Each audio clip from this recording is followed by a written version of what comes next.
अस्सलामुअलैकुम। आज का हमारा टॉपिक है कुर्बानी और बलि।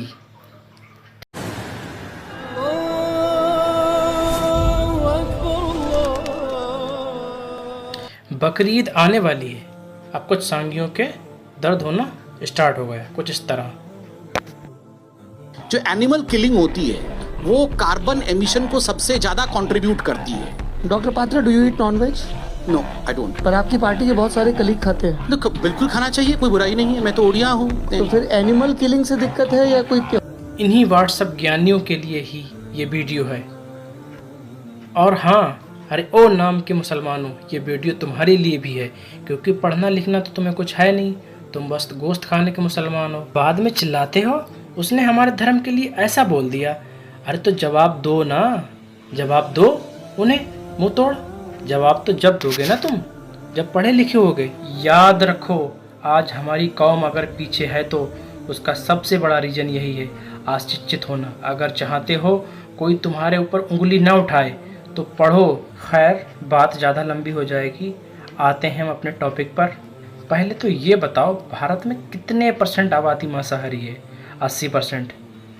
लो देखो, अब बात करते हैं मुस्लिम कितने % है? 20%। तो ये 60% कौन है?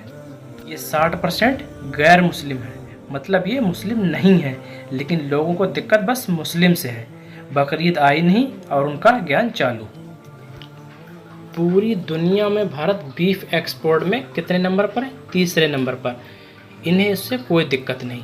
इनके पापा बीफ कंपनियों से 250 करोड़ चंदा लेते हैं, पर उससे भी इन्हें कोई दिक्कत नहीं।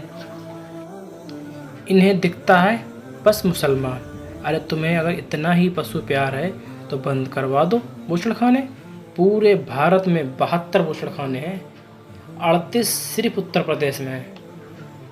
अगर इतना ही पशु प्यार है तो बंद करवा दो अपने पापा से बोलकर, तुम्हारी औकात नहीं है। भारत के नंबर 1 बीफ एक्सपोर्टर का नाम है सुनील कुमार, कोई अब्दुल नहीं, जो लाखों की तादाद में मवेशियों को काटता है। क्या ये जीव हत्या नहीं है? बंद करवाओ इन सबको। है तुम्हारी औकात? तुम्हारी औकात नहीं है, तुम इन सबको बंद करवा दो। ये बात लिख कर रख लो। और बलि तो मंदिरों पर भी होती है। लो देखो, क्योंकि तुम्हारे धर्म में भी कुर्बानी का कॉन्सेप्ट है।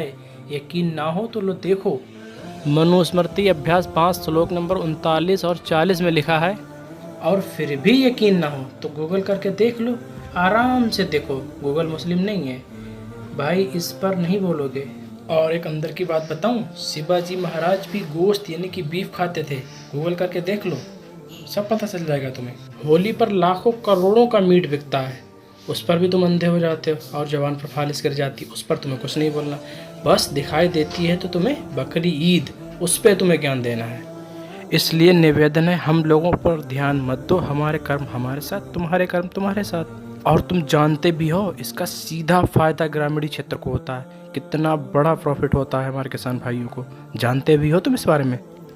इंडिया में 20 करोड़ से ज्यादा मुसलमान बकरा ईद मनाएंगे। चलिए मान लेते हैं सिर्फ 10% मुसलमान ही कुर्बानी करेंगे, जिसमें वो कम से कम 10,000 रुपए का एक बकरा लेते हैं। तो 20 करोड़ का 10% होता है 2 करोड़, और हर बकरे का कम से कम प्राइस 10,000 रुपए होता है। That means 10,000 into 2 crore is 20,000 crore. इसका सीधा फायदा किसी चाइनीज या MNC प्रोडक्ट को नहीं, बल्कि 100% देसी ग्रामीण अर्थव्यवस्था को होता है। इसमें सिर्फ और सिर्फ इंडिया के किसान आते हैं। मान लेते हैं कि अगर एक किसान साल में 10 बकरियां पालता है, यानी 2 crore divided by 10 is 20 lakh families employed. इसी के साथ हर बकरे का गोश्त कम से कम 20 गरीब लोगों में बांटा जाता है, यानी बकरा ईद पर खाना मिलता है 2 crore into 20 is 40 crore people. और ये बांटते वक्त गरीब लोगों से उनका धर्म नहीं पूछा जाता, इसका फायदा हर कम्युनिटी के लोग। यानी सिर्फ बकरा ईद से 20,000 करोड़ का बिजनेस जनरेट होता है, 40 करोड़ से ज्यादा लोगों को फ्री खाना मिलता है और 20 लाख से ज्यादा लोगों को रोजगार।